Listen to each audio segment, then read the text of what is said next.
Bien, bonjour à tous ceux qui s'adjoignent à nous sur les liens d'Internet, soit sur pourchrist.com ou sur YouTube. Bien, ce matin, nous allons poursuivre la série sur les commandements de Jésus. On va regarder la lettre aux Hébreux du chapitre 1 à 9. Les commandements de Jésus, oui, les commandements de Jésus se retrouvent partout dans le Nouveau Testament, dans sa Nouvelle Alliance, et on va regarder, si quelqu'un m'aime, il va garder ma parole, mes commandements. Celui qui m'aime pas, les garde pas. Puis, malheureusement, aujourd'hui, beaucoup ne réalisent pas qu'il y a plein de pièges pour nous empêcher d'entendre, de garder la parole que le Seigneur a dit lui-même. Fait que c'est triste de voir ce qui se passe dans beaucoup d'églises modernes, mais heureusement, il y en a des fidèles qui veulent garder, souvent dans des petits groupes. Puis si vous nous écoutez, soyez bénis. Puis gardons les paroles du Seigneur. Bien, avant d'aller plus loin, je vais demander à mon frère Michel de nous lire le psaume 11. Au maître chantre, psaume de David. Je me suis retiré vers l'Éternel. Comment donc, dites-vous à mon âme, fuyez en votre montagne comme l'oiseau. Car voici, les méchants bandent l'arc. Ils ont ajusté leurs flèches sur la corde pour tirer dans l'ombre sur ceux qui ont le cœur droit. Quand les fondements sont renversés, le juste, que fera-t-il? L'Éternel est dans le temple de sa sainteté. L'Éternel a son trône dans les cieux. Ses yeux contemplent, ses paupières sondent les fils des hommes. L'Éternel sonde le juste, mais son âme hait le méchant et celui qui aime la violence. Il fera pleuvoir sur les méchants des filets, du feu et du soufre, et le vent embrasé sera leur partage. Car l'Éternel juste aime la justice. Les hommes droits contempleront sa face. Bien, merci beaucoup, Michel. Ce court psaume, mais qui illustre bien le temps où nous sommes rendus aussi. Puis, on est avertis, mais encouragés aussi de ce que Dieu est là. Dieu voit ceux qui sont justes, ceux qui veulent rester attachés à sa justice. Puis il voit aussi ceux qui s'en détournent et tout ça. Puis Dieu aime la justice, ce Dieu qui ne change pas. Les hommes droits contempleront sa face. Bien, sur ce, on va poursuivre et on va voir beaucoup de parallèles avec ce que la lettre aux Hébreux nous parle, bien sûr. Tout d'abord, la semaine dernière, on a examiné les commandements de Jésus qui ont été expliqués à titre par l'apôtre Paul. La pastorale pour un pasteur, même pasteur de pasteur, qui adressait à titre un des fidèles compagnons d'œuvre de Paul. Puis Paul lui avait confié la mission d'aller établir des pasteurs anciens évêques. Il lui donne ses directives pour comment être un fidèle serviteur, ministre du Seigneur, des encouragements, des avertissements, puis des conditions pour tous ceux qui veulent devenir être pasteurs, anciens évêques ou serviteurs. Paul va reprendre et répéter ce qui est le plus important pour tout disciple, principalement ceux qui conduisent les autres à obéir à la mission commandée par Jésus. Puis il explique toute l'importance de se conformer à cette mission-là. Le but des enseignements, rappeler les commandements de Jésus enseignés par ses apôtres, auxquels il avait confié comme mission. Allez, faites de toutes les nations des disciples, enseignez-leur à garder tout ce que je vous ai commandé. Tous les commandements du Seigneur. Puis tout ça sert les lettres du Nouveau Testament à nous enseigner à nous expliquer, à appliquer, à mettre en pratique, encourager, exhorter, puis si souvent réexpliquer à nous qui sommes souvent des auditeurs oublieux, qu'on a besoin de se faire répéter souvent. Puis, on a vu dans cette lettre-là l'importance de la vraie doctrine. Pas la doctrine que des hommes nous ont enseignée, à moins qu'elle ait resté fidèlement collée juste à la doctrine de Christ. Hein? Puis il y en a, c'est la doctrine. Pour toi, enseigne les choses qui sont conformes à la saine doctrine, la doctrine de Christ, par la pureté de la doctrine et la gravité. Aujourd'hui, il y en a qui pensent que dans la doctrine de Christ, tu peux intercaler des paroles humaines, des pensées humaines, des théologies humaines. Rien détourné, mais à montrer une entière fidélité, faire honorer en toutes choses la doctrine de Dieu, notre Sauveur. La position, l'importance de la doctrine aux yeux de Dieu. Tout ton amour, ton unité doit être basé sur la vérité et non l'inverse, qu'il y en a qui mettent la vérité à la porte. Aujourd'hui, dans la 30e partie des commandements, dans cette lettre qui est remplie de parallèles, ce qui était écrit dans l'Ancien Testament, ça s'adresse à des chrétiens hébreux, premièrement, mais pas juste pour les Hébreux. Moi, j'ai appris beaucoup. Les chrétiens apprennent beaucoup dans cette lettre-là. Puis, c'est rempli de passages parallèles avec l'Ancien Testament. Des passages si clairs qui vont parler de Jésus-Christ. On va voir qui est Jésus, pourquoi on doit s'attacher à ses paroles, ses commandements dans la lettre aux Hébreux. La différence entre les sacrifices, les sacrificateurs, ce qui étaient des images de Christ à venir. Les prophéties, nombreuses prophéties, dont plusieurs sont accomplies, puis d'autres qui s'en viennent, dont son retour et la suite. Des explications concernant les différences entre la loi de Moïse puis la foi en Jésus-Christ. L'importance et l'emphase sur ce qui est basé, sur quoi est basée notre foi. Cette lettre-là en parle clairement. À qui est offert le salut puis les promesses? L'obéissance à ses commandements pour ceux qui le salut est inclus. C'est pour ça qu'on peut pas laisser des gens nous dire que vouloir obéir aux commandements de Jésus, c'est vouloir être légaliste. Non, ça vient de Jésus, ça, ces commandements-là.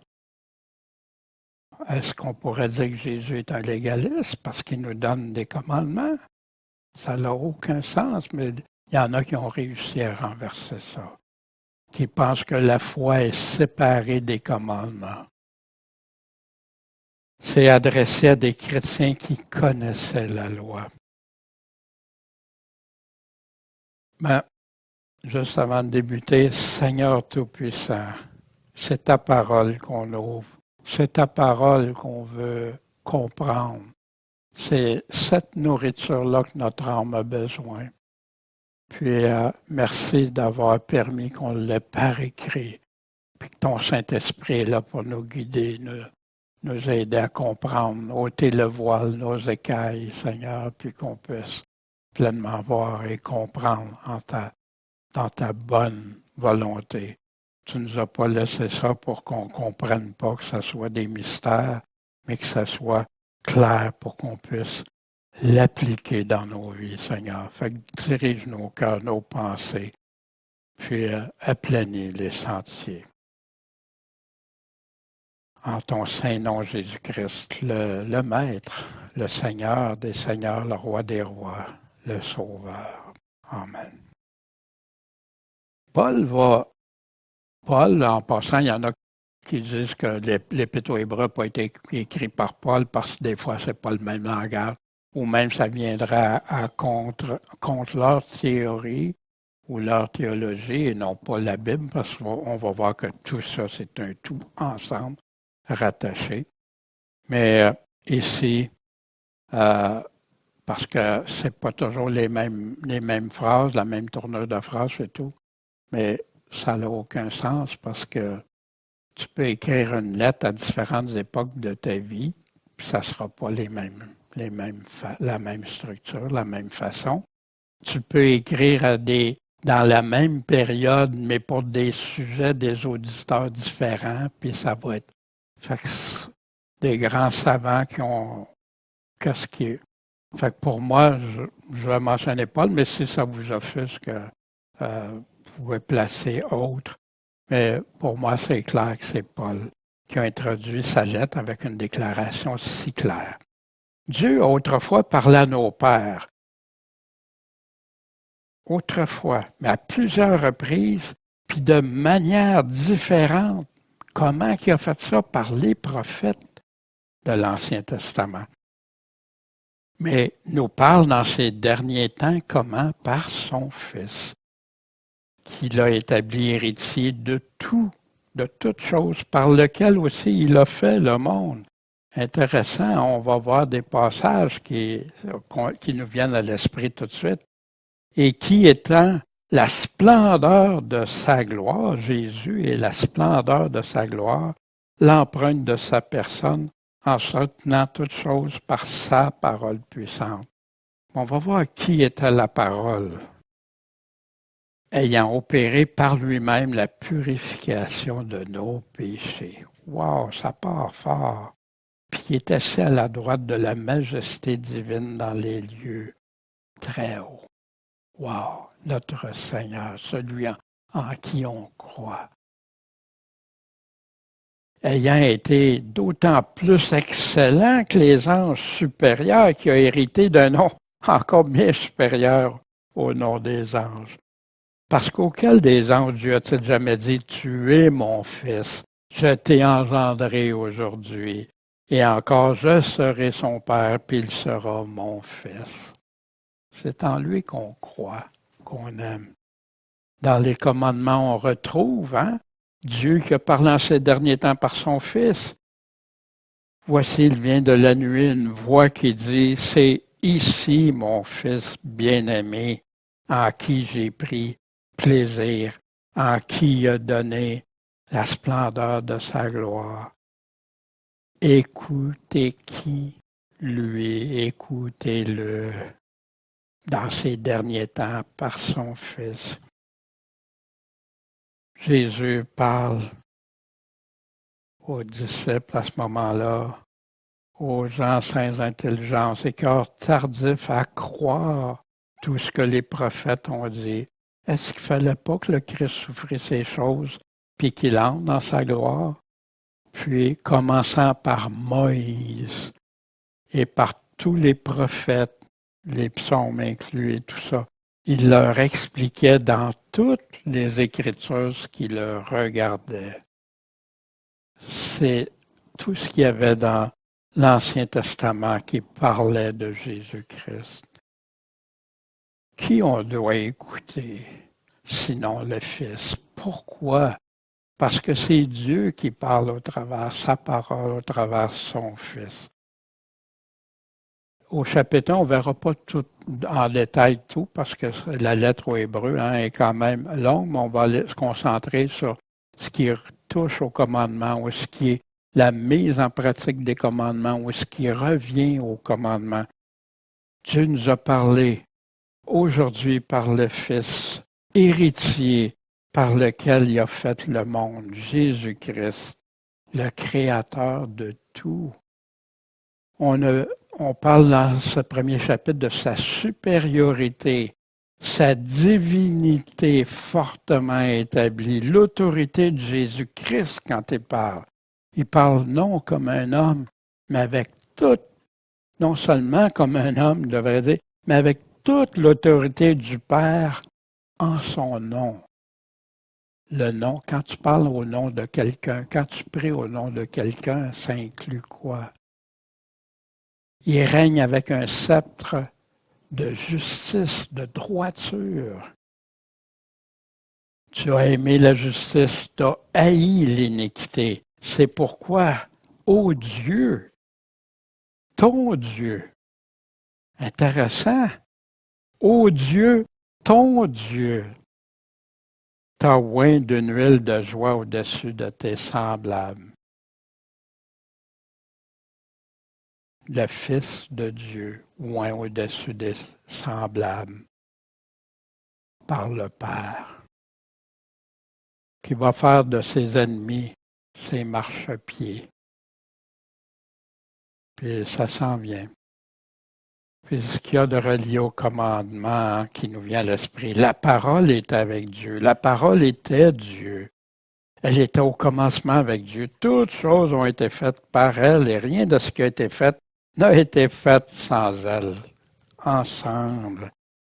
En elle était la vie et la vie était la lumière des hommes. Puis la lumière a lui dans les ténèbres, mais les ténèbres n'ont pas voulu la recevoir. Puis il nous dit plus bas, c'est à cause de leurs mauvaises œuvres qu'ils ne veulent pas venir.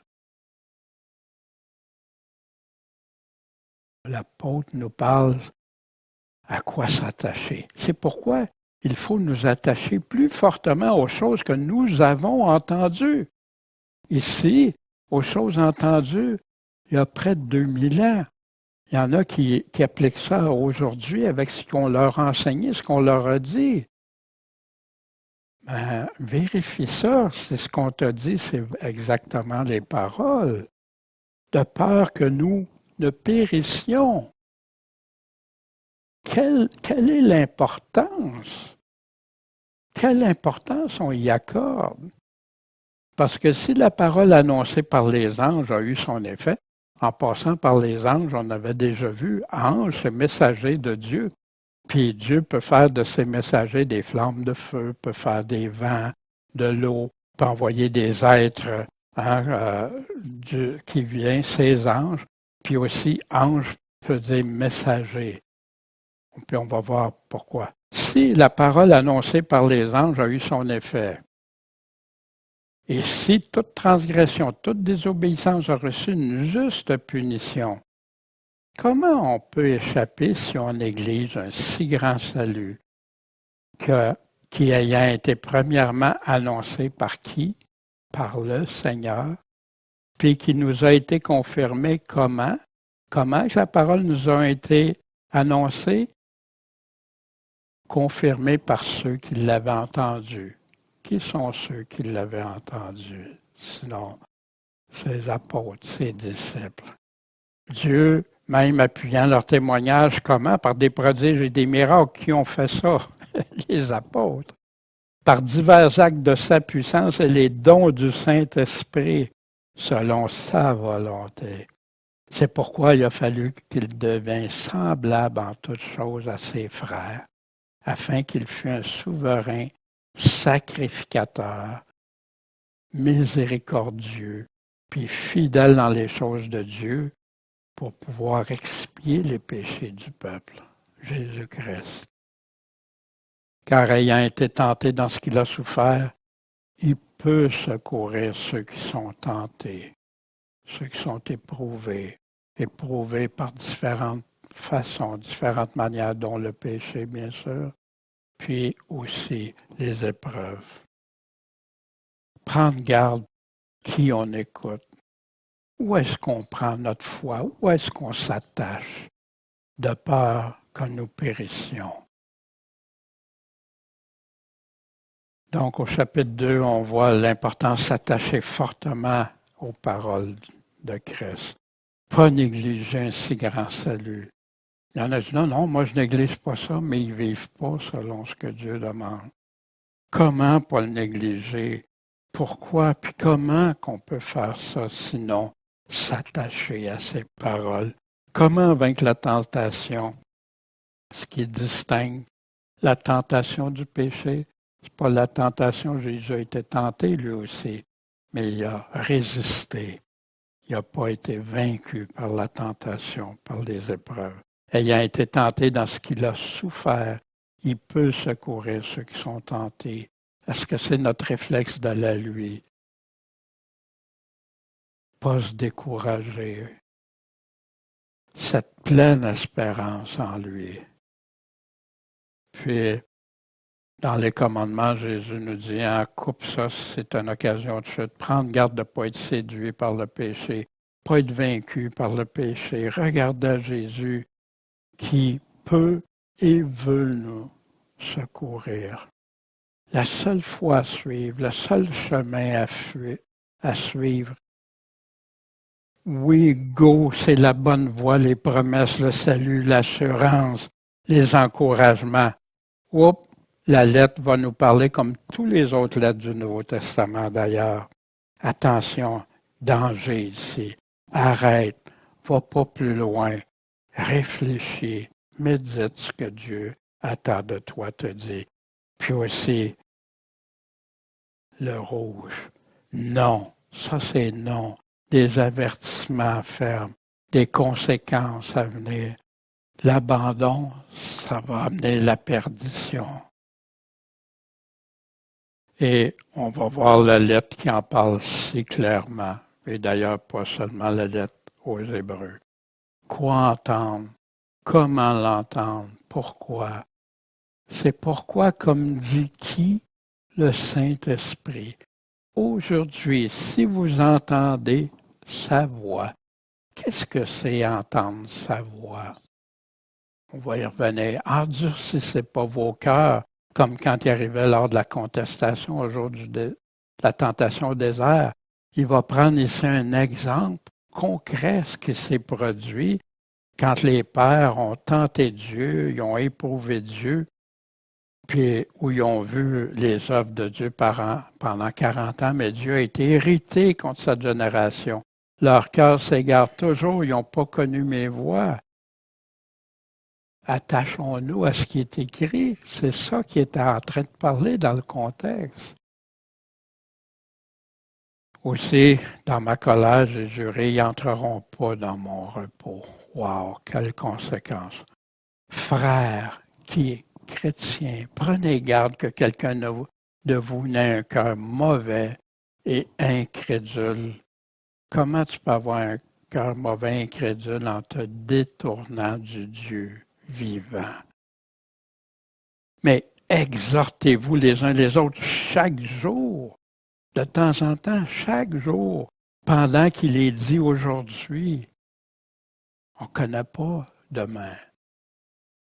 De peur que quelqu'un de vous ne s'endurcisse. Par quoi? Par la séduction du péché. Endurcis pas ton cœur. Parce que nous sommes devenus participants de Christ. À quelles conditions? Pourvu qu'on conserve ferme jusqu'à quand? Jusqu'à la fin, notre première assurance. Prends garde de ne pas être vaincu. Si la tentation est là, laisse-toi pas vaincre. Sois pas vaincu. Si ça vient t'affecter, coupe ça, jette ça loin de toi. Soyez saints. La repentance, c'est pas ceux qui disent Seigneur, Seigneur, mais c'est ceux qui restent sur le chemin étroit, qui font la volonté du Père. Toutes les promesses de la vie éternelle que Jésus a faites à ses églises, qu'on retrouve dans la Révélation, l'Apocalypse de Jésus-Christ, sont adressées à qui? Aux vainqueurs seulement. Étudier ça, c'est extraordinaire. Puis Jésus parle aux vainqueurs qui vont hériter, mais il donne de sérieux avertissements aux autres. Des avertissements adressés aux chrétiens. Puis il continue pendant qu'il dit aujourd'hui, si vous entendez sa voix, on va y revenir. C'est quoi entendre sa voix? Endurcissez pas vos cœurs. Mais voici Jésus dans ses commandements. Vous ne croyez pas parce que vous n'êtes pas mes brebis. Mes brebis font quoi? Ils entendent ma voix. Comment on peut entendre la voix de Dieu? Deux façons. Sa parole et son Esprit Saint. Les seules façons. Je les connais et elles me suivent. Puis quand je parle de sa parole et l'Esprit Saint confirme sa parole et non pas l'inverse. L'Esprit Saint me dit d'autres choses qui est écrit dans sa parole. Elles me suivent, elles sont mes disciples. elles sont prêtes à tout pour me suivre. Je leur donne la vie éternelle, puis elles ne périront jamais. Mais non, pourquoi? Parce elles entendent sa voix, elles écoutent sa voix, mettent en pratique, elles le suivent, sont disciples, sont investis. Puis tout ça, c'est verbe continu, continuel. Si j'arrête ça, qu'est-ce qui peut se passer? Qui furent en effet ceux qui ont contesté après l'avoir entendu, sinon ceux qui ont sorti d'Égypte? Il prend un exemple que tous les Hébreux connaissent. Par qui a été irrité 40 ans de temps? N'est-ce pas contre ceux qui ont péché, dont les corps sont tombés dans le désert? Dieu, à qui Dieu a juré qu'il n'entrerait pas dans son repos, si à ceux qui s'étaient rebellés, les rebelles, qui avaient vu Dieu, ils avaient vu les miracles que Dieu avait faits, ils ont vu sa délivrance, ils ont eu son salut du peuple d'Égypte. Aussi, on voit qu'ils n'ont pas pu y entrer à cause de leur incrédulité. Ils n'ont pas... Ah oui, ils croyaient, mais ils ne croyaient pas vraiment, parce que quand c'était le péché ou la rébellion, ça devenait plus important que Dieu.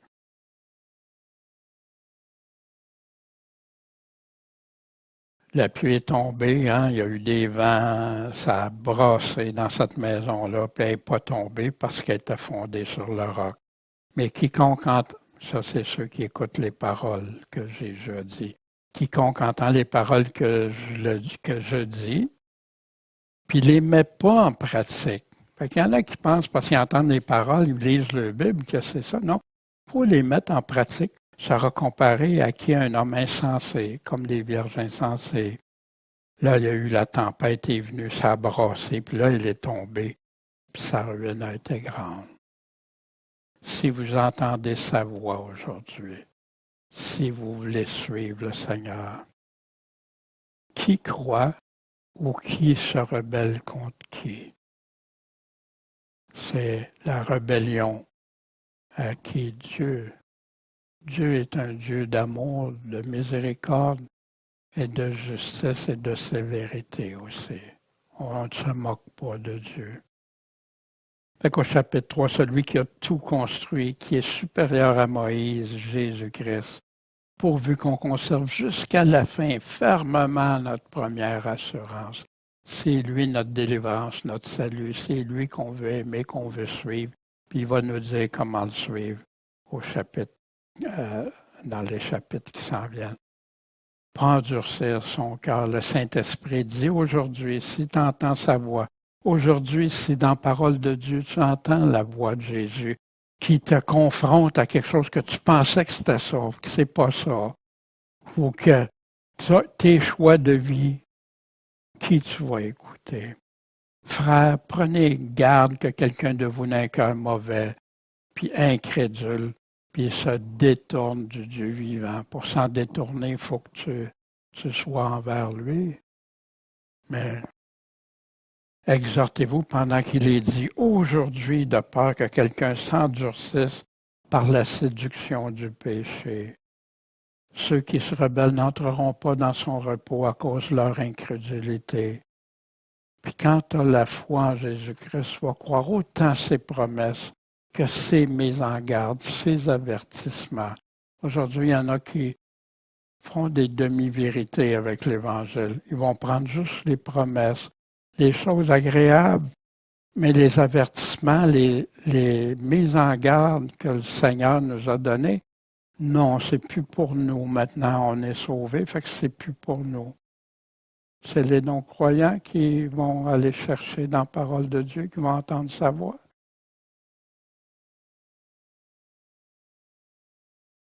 Comme les avertissements du Seigneur, les vierges insensées, les serviteurs fidèles ou infidèles, ceux qui produisent des talents ou non, les boucs, etc.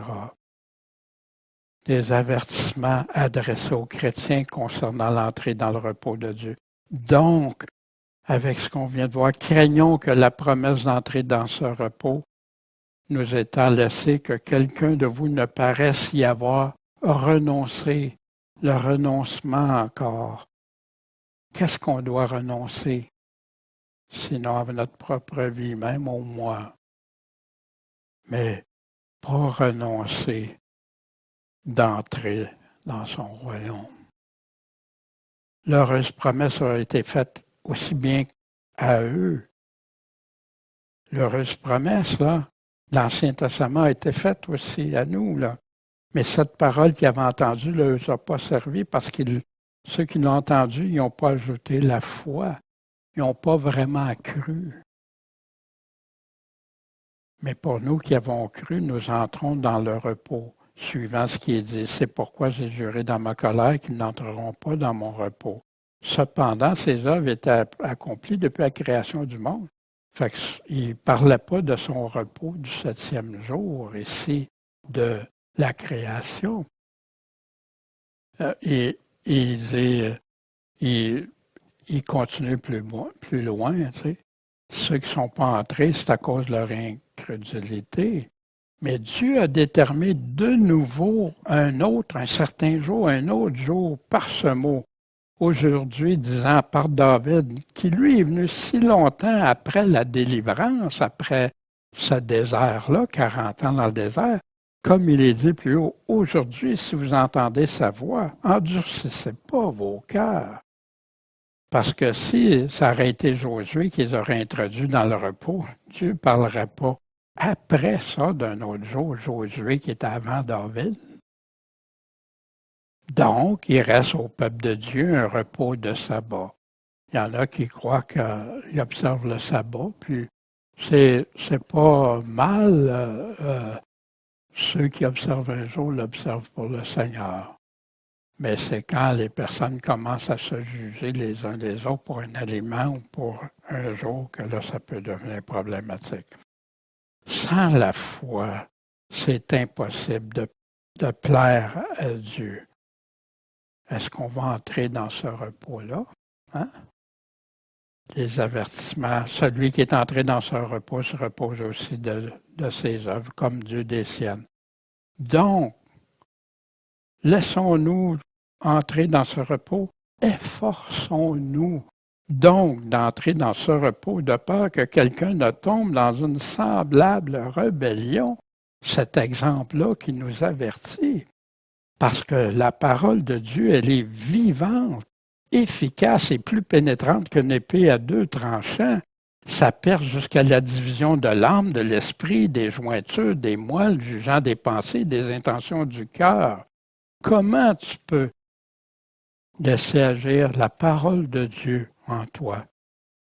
Il y en a qui vont la laisser agir, cette parole, cette épée tranchante. Il y en a d'autres qui se rebellent contre ça. Donc, il n'y a aucune créature, il ne faut pas oublier ça, aucune créature qui soit cachée devant lui. Mais toutes choses sont nues et entièrement découvertes à ses yeux, celui auquel on doit rendre compte. Jésus dit, efforcez-vous d'entrer par la porte étroite. Plusieurs vont chercher à y entrer, mais ils ne pourront pas y entrer. Il y en a beaucoup qui pensent qu'ils vont être sauvés, mais ils n'auront pas écouté, ils n'auront pas mis en pratique. Efforcez-vous, Pierre dit, d'être trouvés sans tache et sans reproche devant lui dans la paix. Il y en a qui prêchent que l'Évangile, tu n'as aucun effort. C'est tout Jésus qui va faire les efforts à ta place. C'est pas ça qu'il dit. Jésus a payé pour nous. Jésus va nous aider si on demeure en lui, va nous soutenir, va nous donner tout ce qu'on a besoin pour l'aimer, le suivre, lui être fidèle. Mais ça prend des choix déterminés. Ça prend d'être prêt à prendre sa croix. Ça prend d'être prêt à tout abandonner pour l'aimer, le suivre. C'est sans aucun effort, ça. Tous qui vont comparaître devant le tribunal de Christ selon le bien ou le mal qu'ils vont avoir fait, on va y répondre. Des encouragements adressés aux chrétiens. Donc, puisqu'on a un grand souverain sacrificateur qui a traversé les cieux, Jésus, le Fils de Dieu, retenons ferme notre profession. Tiens-y solide ta foi c'est ça ton encre sûre, certaine. On n'a pas un souverain sacrificateur qui ne peut pas compatir à nos infirmités. Au contraire, il a été éprouvé en toutes choses comme nous, mais sans péché. Nous, on sait qu'on a tous failli en quelque part, qu'on a besoin de sa miséricorde, son pardon, lui qui a tout payé pour nous. Donc, allons avec confiance au trône de la grâce. Ah, que ça me faisait du bien, ça, quand je me sentais que j'avais déçu Dieu, péché ou autre, afin d'obtenir miséricorde et de trouver grâce, trouver sa faveur pour être secouru dans le temps convenable. L'apôtre Jean nous dit, j'écris ces choses afin que vous ne péchiez pas. Et s'il y a quelqu'un qui a péché, chrétien, on a un avocat auprès du Père, Jésus-Christ le juste. C'est lui qui est la propitiation pour nos péchés.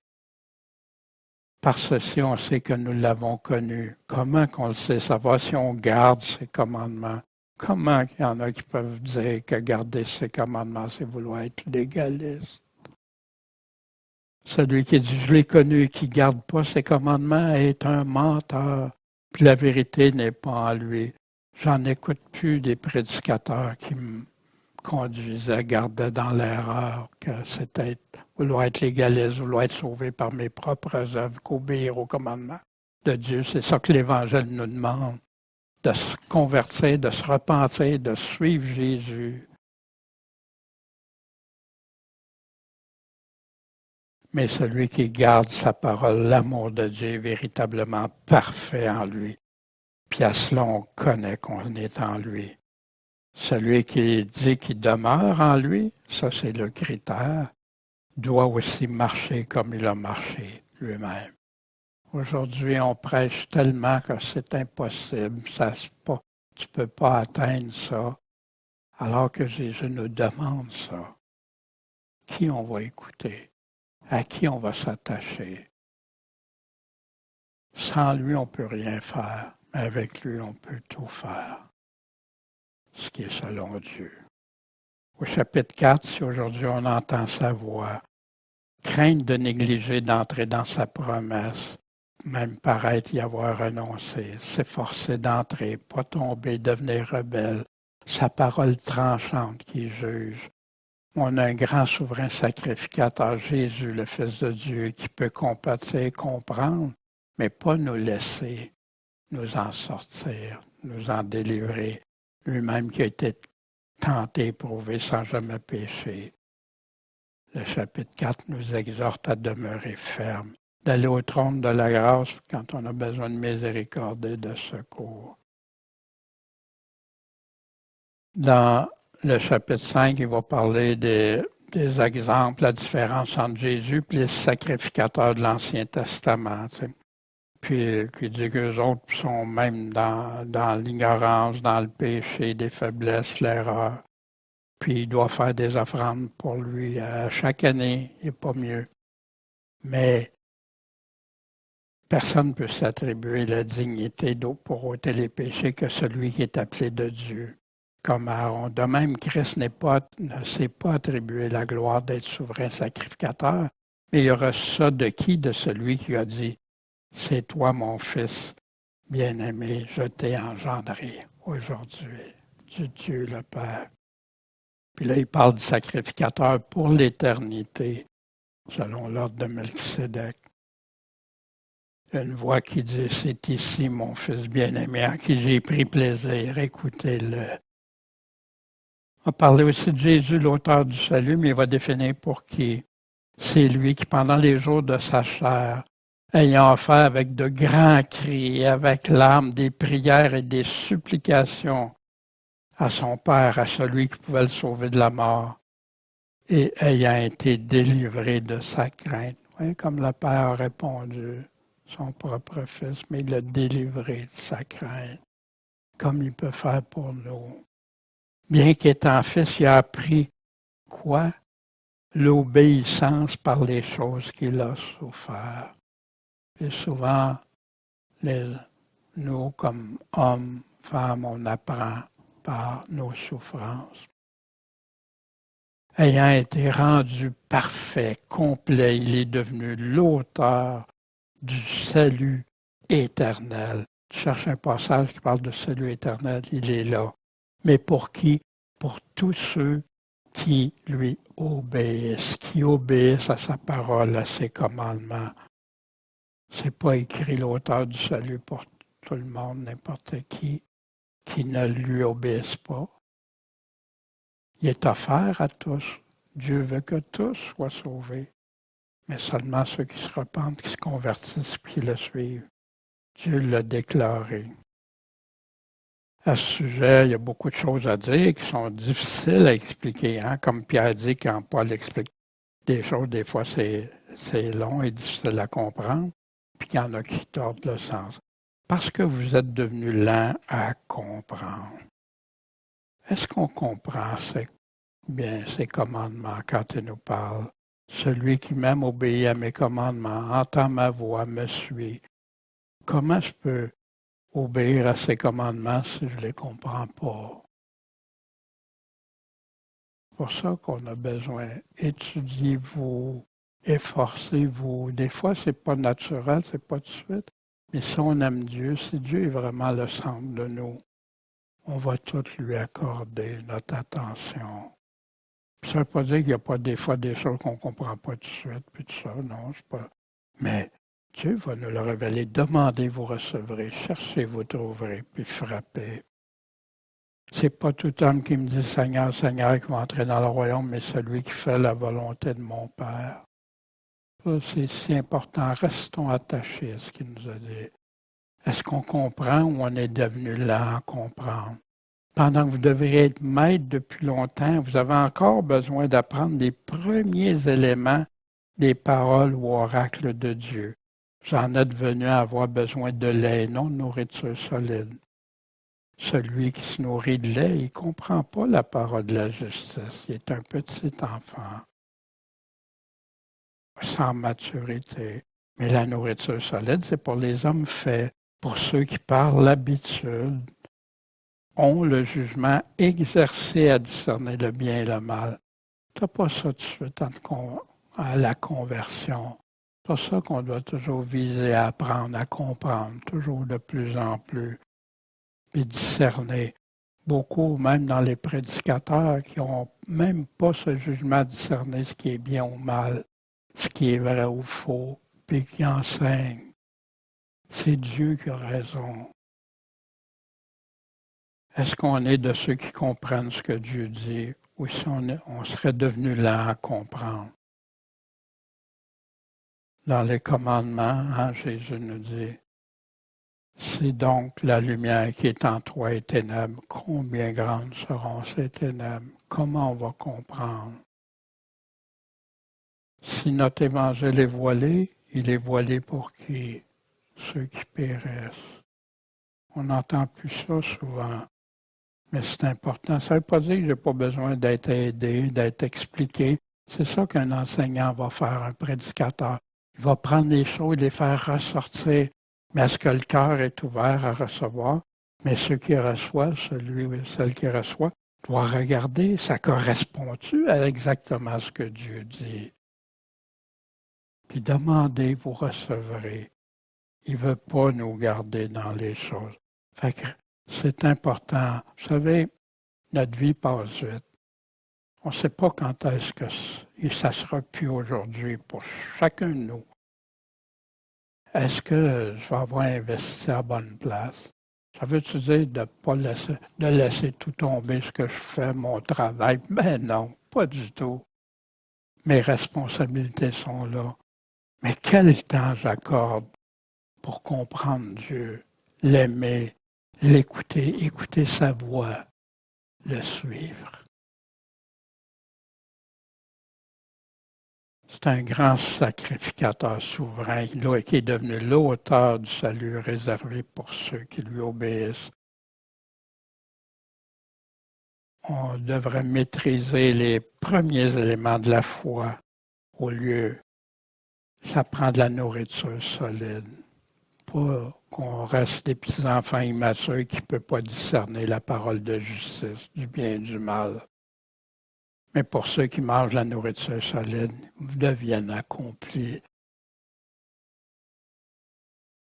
Discernez la différence des choses afin que vous soyez purs et irréprochables pour le jour de Christ, étant remplis par Jésus-Christ des fruits de la justice et la gloire de la louange, et à la louange de Dieu. Comment l'importance de discerner. Quelle espérance, quel accès on a grâce à Jésus-Christ. Est-ce que je suis accompli ou dans une chute? Vous êtes irréversible, on va démystifier ça. C'est pourquoi, laissant les premiers principes de la doctrine de Christ, puis il y a plusieurs principes, tendons à la perfection, visons à ça, posant pas de nouveau. Alors, commence pas à reparler du renoncement aux œuvres mortes. Le renoncement, c'est à ta conversion. Tu dis, Seigneur, tu deviens le maître de ma vie, je renonce à mes œuvres de mort. Maintenant, je veux faire tes œuvres, les œuvres que tu as préparées d'avance. Puis, oui, je suis prêt à me renoncer, c'est pour ça.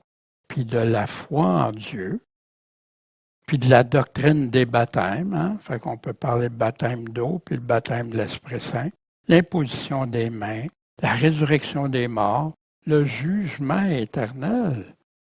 Fait que ça, c'est des principes de base de la doctrine. Et c'est ce qu'on fera, ce que nous ferons si Dieu le permet. Parce que ceux qui ont été une fois illuminés, qui ont goûté le don céleste, qui sont devenus participants du Saint-Esprit. Comment on peut devenir participant du Saint-Esprit?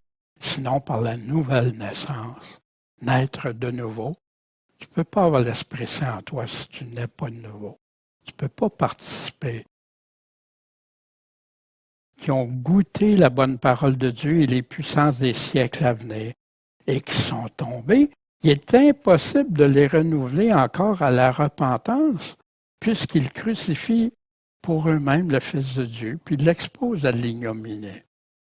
Moi, ce verset-là m'a jeté à terre parce que quand je me suis éloigné du Seigneur une partie de ma vie, j'ai dit, c'est fini. Hein? Mais j'étais encore un petit enfant à comprendre ce que la parole disait. Mais pourquoi il parle de ça? Parce qu'ailleurs, Jésus nous dit, le Fils prodigue, il y a plein de choses qui nous en convient à la repentance, puis si on a péché, on va devant le trône de la grâce, puis etc., etc. Fait que là, ils sont tombés. Mais tombés de quoi? De rejeter Christ après avoir connu Christ, après avoir eu la nouvelle naissance, le rejeter délibérément. Puis dans le contexte de la lettre ici, de quoi qu'il est en train de parler depuis tantôt, la différence dans l'Ancien Testament, sous la loi de Moïse, sous l'Ancienne Alliance et sous la Nouvelle Alliance. Fait qu'il y en a qui retournaient après avoir connu Christ, ils voulaient retourner. Puis Paul en parle, Pour ça, la lettre aux Galates, et c'est dur envers ceux qui retournent sous la loi de Moïse. C'est un autre évangile. Après avoir connu, tu fais ça. Celui qui m'aime obéit à mes commandements, il suit ma doctrine. Pas Seigneur, Seigneur, puis je ne fais pas ta volonté. Si on regarde ça très rapidement, les premiers fondements, le minimum des premiers éléments de base de l'Évangile, renoncement aux œuvres mortes, s'en repentir, la foi en Dieu, croire qui est Jésus-Christ, qui il est, son autorité, la doctrine des baptêmes, l'imposition des mains, résurrection des morts, le jugement éternel, c'est tous des éléments élémentaires pour ceux qui croient. C'est sûr, tu peux dire, je viens de me convertir, je ne connais pas tout ça. Non, le Seigneur va te le montrer. Mais ça, c'est la base. Fait qu'on va mettre ça de côté, puis là, on va parler plus de la nourriture solide. C'est ça que l'apôtre est en train de dire. Puis là, il donne la terre qui est abreuvée par la pluie, qui tombe souvent sur elle. Elle va produire une herbe appropriée. à ceux pour qui elle est cultivée, mais elle reçoit une bénédiction de Dieu. Nous, qui est notre source d'eau vive? Mais celle qui produit des épines, des chardons, est réprouvée, est près d'être maudite. Fait que si jamais quelqu'un est dans la voie de se détourner de Christ pour aller, comme il y a beaucoup aujourd'hui qui prêchent du judaïsme, ils appellent ça des chrétiens juifs, des chrétiens qui retournent sous la loi. C'est grave. L'Évangile est clair sur ça. Paul nous l'explique très clairement. Elle est près d'être maudite. Fait que si t'es pas arrivé là, détourne-toi. Les Juifs messianiques qu'on appelle, qui croient en Jésus-Christ, mais qui ramènent à l'Ancien Testament. Sa fin est d'être brûlée. Dans les commandements, ceux qui reçoivent la semence parmi ses épines, ceux qui écoutent la parole, mais les soucis de ce monde, séduction des richesses, les passions pour toutes les choses. Dieu, oui, Dieu, quand j'aurai le temps, Dieu. Ah, mais ça, c'est bien important. C'est quoi qui prime dans ta vie? Dieu en premier, puis après ça, les autres choses. Dieu ne veut pas qu'on soit des robots, des choses, que tu aimes faire quelque chose, que tu aimes quelque chose. C'est correct pour Dieu. Mais est-ce que ça prend la place de Dieu? Est-ce que ça passe en premier avant Dieu? Les autres choses qui étouffent la parole, puis elles deviennent sans fruit, infructueuses. Puis on sait ce que Jésus nous dit à propos des fruits. Mais ceux qui ont la semence dans une bonne terre, ce sont ceux qui écoutent la parole, ils la reçoivent et qui portent du fruit. La recevoir, tu la mets en pratique. Puis il y en a un qui va porter 30, un autre 60, un autre 100. Restez attaché au cep, porter du fruit. Cependant, malgré ça, ce qu'on vient de dire, on attend de vous, bien-aimés, des meilleures choses, puis qui conduisent au salut, quoi qu'on parle, comme ça. Parce que Dieu n'est pas injuste pour oublier votre œuvre et le travail de la charité que vous avez fait paraître pour son nom, l'amour de Dieu en premier, ayant assisté et assistant. Vous avez déjà assisté, puis vous continuez d'assister ceux qui sont dans le besoin, les frères, les sœurs, les saints.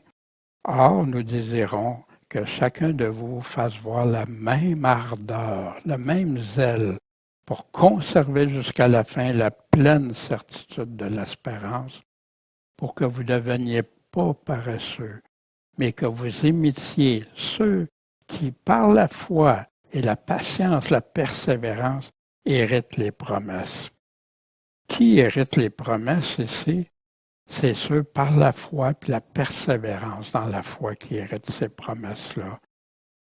Celui qui persévérera jusqu'à la fin héritera des promesses, sera sauvé, Jésus nous dit. Pas de place pour les tièdes, la tiédeur, le retrait, un pied dedans, un pied en dehors. Si c'est ça, repentez-vous, demandez au Seigneur de revenir sur son chemin étroit. Puis là, il va parler des deux choses immédiatement, que c'est impossible que Dieu mente, puis chercher un refuge, l'espérance qu'on garde comme une ancre de l'âme. Notre âme ancrée à cette espérance. Cette ancre, elle est sûre et ferme qui pénètre au-dedans du voile. Puis là, il sort du voile où Jésus est entré pour nous comme un précurseur. Il a été fait souverain sacrificateur pour l'éternité. Puis il répète les mêmes choses. Mettre en pratique les choses qui conduisent au salut. Savez-vous, il y a beaucoup de chrétiens que tu demandes, c'est quoi les choses qui conduisent au salut? Je fais une prière, j'accepte Jésus dans mon cœur, je suis sauvé. Mais la Bible ne dit pas ça. C'est une partie. C'est incomplet. Attendre avec patience pour obtenir la promesse de cette espérance incomparable vivre avec Dieu, imiter ceux qui par la foi et la persévérance héritent des promesses. C'est eux autres qu'on doit imiter. Des fois, tu es dans une assemblée, tu dis, ouais, mais je ne sais plus, là. Ben, imite ceux qui persévèrent dans la vraie foi, puis qui sont persévérants. C'est eux autres qui vont hériter la vie éternelle, qui vont hériter les promesses. L'encre sûre se refuse. Renouveler ceux qui se renoncent puis qui retournent sur la loi délibérément après avoir connu. Après avoir eu la foi en Christ, être devenu participant du Saint-Esprit, rejeter, mépriser cette foi, cet évangile qui seul conduit au salut, produire des épines, des chardons ou des bénédictions de Dieu. Devenir paresseux, tiède, sans fruit, ou imiter ceux qui ont la foi, la persévérance. Celui qui est ancré, puis qui persévérera jusqu'à la fin. Un changement de loi. C'était nécessaire qu'il y ait un changement de loi.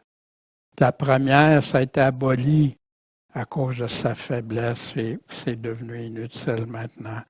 Parce que la loi n'a rien amené à la perfection.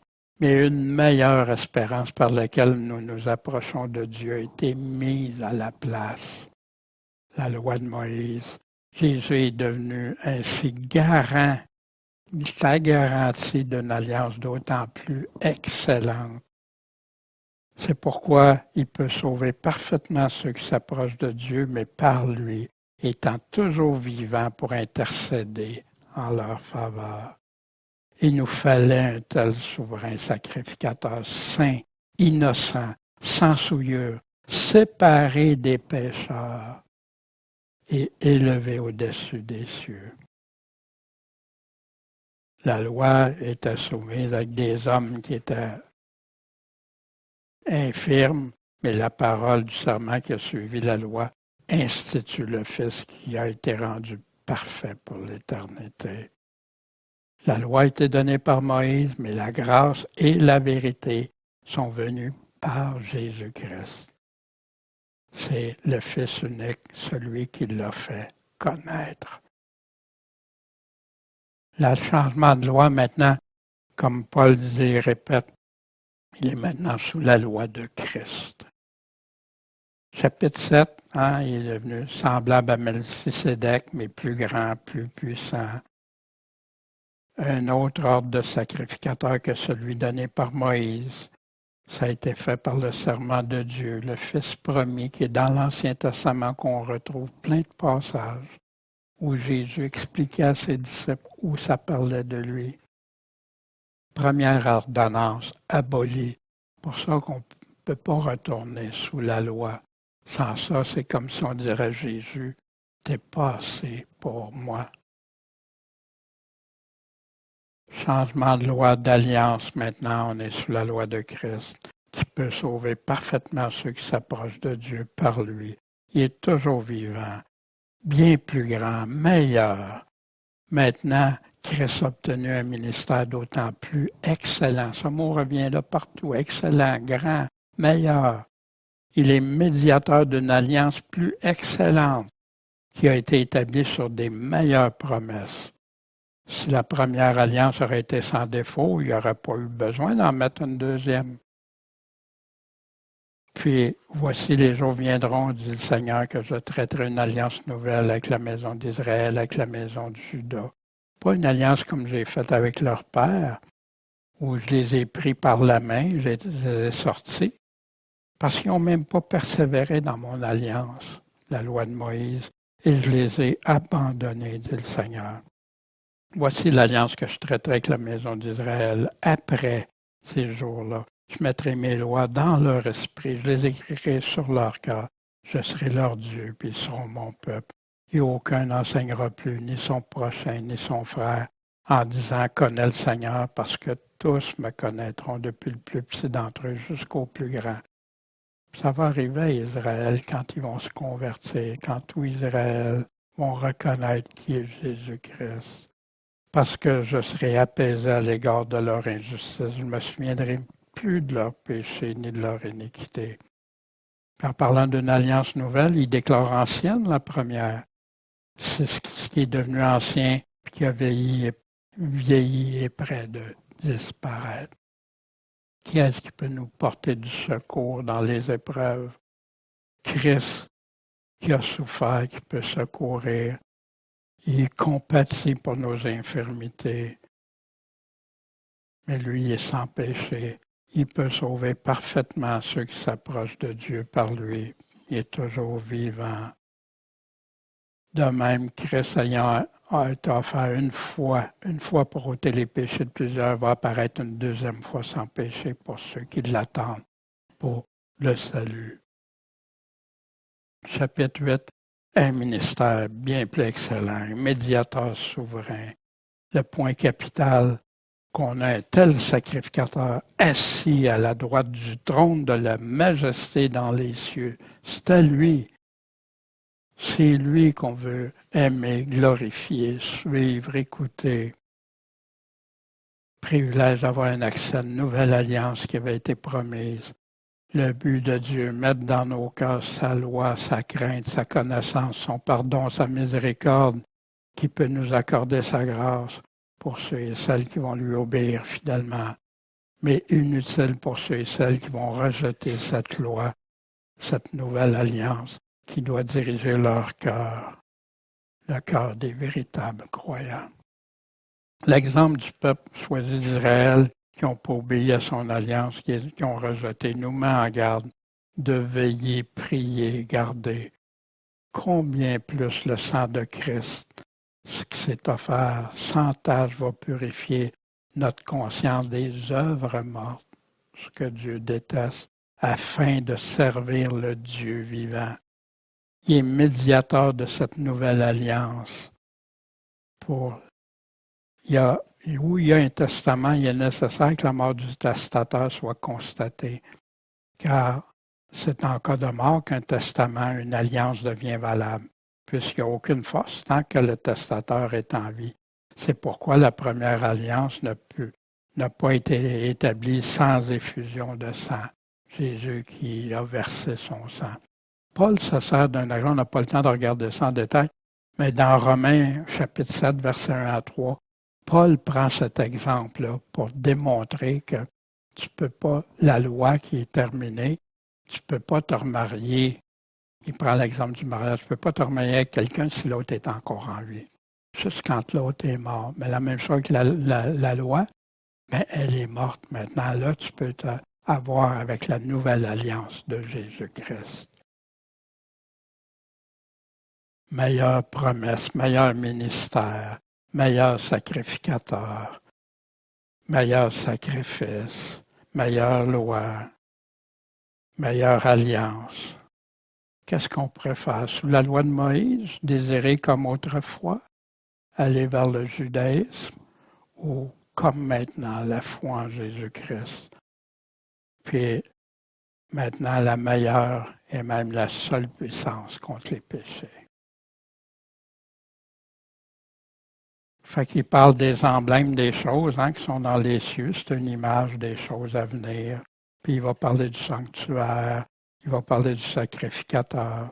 Et il parle qu'il a paru une seule fois pour abolir le péché en se sacrifiant lui-même. Puis il l'a fait une seule fois. Comme pour l'homme, c'est donné à l'homme de mourir une seule fois. Après vient le jugement. Christ qui a été offert une fois pour ôter les péchés de plusieurs, apparaîtra une seconde fois sans péché à ceux qui l'attendent. Pourquoi? Pour le salut. Bien, ici, une seule fois, c'est si important, parce qu'aujourd'hui, il y en a qui font des sacrifices régulièrement au travers de la messe, puis même d'autres religions, pour faire un sacrifice nouveau à chaque fois de Jésus. Wow! Wow! Chapitre 9. Jésus-Christ a ouvert le ciel pour nous, pour avoir accès aux plus grandes espérances.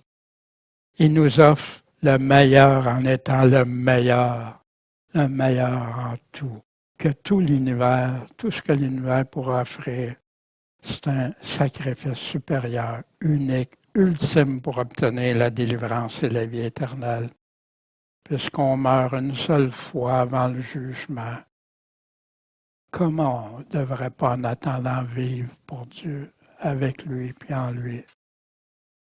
Combien plus la nouvelle alliance par son sang nous sanctifie et nous purifie des œuvres mortes. Mais il y en a qui pensent qu'ils peuvent continuer dans les œuvres mortes. Quelle tristesse! Pour pouvoir servir fidèlement le Dieu vivant. Peux-tu le servir avec plein d'œuvres mortes dans ton placard? L'attends-tu en persévérant de tout ton cœur? Il nous a parlé aussi dans ce chapitre des deux tabernacles terrestres et célestes, le lieu saint, le lieu très saint, la première alliance, la deuxième alliance, les choses à venir.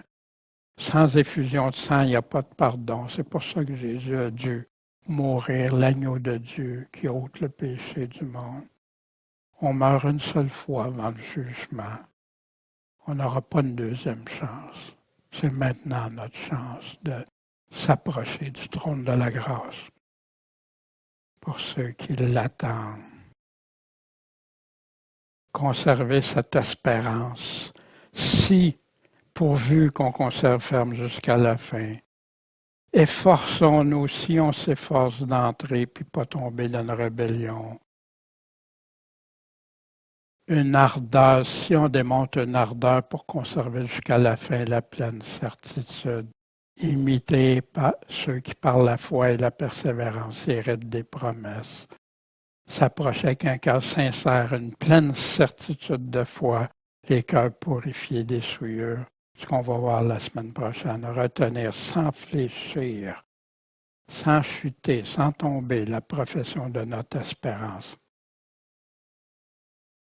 Celui qui a fait la promesse est fidèle. Prenons garde les uns aux autres pour nous exciter à la charité et aux bonnes œuvres. Il y en a qui oublient, ils vont dire, nous m'ont enseigné juste l'amour. Mais les bonnes œuvres, si tu aimes, tu vas faire les bonnes œuvres de Dieu. En conclusion, Paul a réitéré toute l'importance de rester attaché à la seule source de la foi, le seul auteur de notre salut pour ceux qui lui obéissent fidèlement, de demeurer en lui, a rempli de belles promesses, mais aussi des critères essentiels pour avoir droit, pour avoir part, puis hériter ces belles promesses-là, les hériter en héritage. Dieu nous a parlé en ces derniers temps par son Fils. J'ai écrit ces choses afin que vous ne péchiez pas. Si quelqu'un a péché, on a l'avocat auprès du Père, Jésus-Christ le juste, lui qui est la propitiation pour nos péchés. On lui confesse, on s'en repent, on s'en détourne. Par ceci, on sait qu'on l'a connu, savoir si on garde ses commandements. Si après avoir péché, j'ai demandé son pardon, je dois garder ses commandements par la suite. Il va me pardonner, c'est un Dieu de miséricorde. Mais on ne se moque pas de lui. Je recommence à chaque jour, mais il y a quelque chose qui ne va pas là. Vas-y avec lui. Il va te donner cette chose-là, mais il faut que tu te confies en lui, il faut que tu aies la persévérance, puis croire que c'est lui qui peut t'aider à t'en sortir. Celui qui dit « je l'ai connu » puis qui ne garde pas ses commandements est un légaliste. Non, est un menteur. La vérité n'est pas en lui. Mais pour celui qui garde sa parole, lui, c'est un légaliste qui garde ses commandements, pas plus. Hein? L'amour de Dieu est véritablement parfait en lui. Et à ça, on connaît que nous sommes en lui. Celui qui dit qu'il demeure en lui doit aussi marcher comme lui-même. Comment marcher Jésus-Christ? Mon Seigneur, celui que je veux rencontrer un jour face à face, puis qui puisse me dire, bon et fidèle serviteur, rentre dans la joie de ton maître. Pas de l'autre catégorie. Il y en a qui pensent que c'est trop intense, mais Jésus a été intense dans ses commandements, a été intense. Il a averti, c'est rempli. C'est lui qu'on doit suivre. La semaine prochaine, on va voir la suite avec des exemples bibliques de la vraie foi, puis sa signification dans Hébreu, puis voir comment les commandements sont reliés. Bien, Seigneur Tout-Puissant, merci de ta parole. Tes mots sont écrits clairement, Seigneur. Parfois, nous, on a de la confusion, souvent qui vient parce qu'on a des préconçus, on a des enseignements qu'on a reçus, on a des choses qui nous ont influencés. Des fois, c'est notre propre cœur, des fois, c'est notre rébellion même. Seigneur, aide-nous à t'aimer comme tu veux, à rester attaché à toi, à te suivre. Je te prie s'il y en a qui luttent en ce moment, que tu viennes les secourir comme toi seul peux le faire. Que tu puisses enlever ce qui n'est pas selon toi dans leur vie. Puis, Seigneur, on a hâte de te voir, de vivre avec toi. Puis que, Seigneur, que tu nous trouves dans ta justice. En ton Saint-Nom, Jésus, Maître et Sauveur. Amen.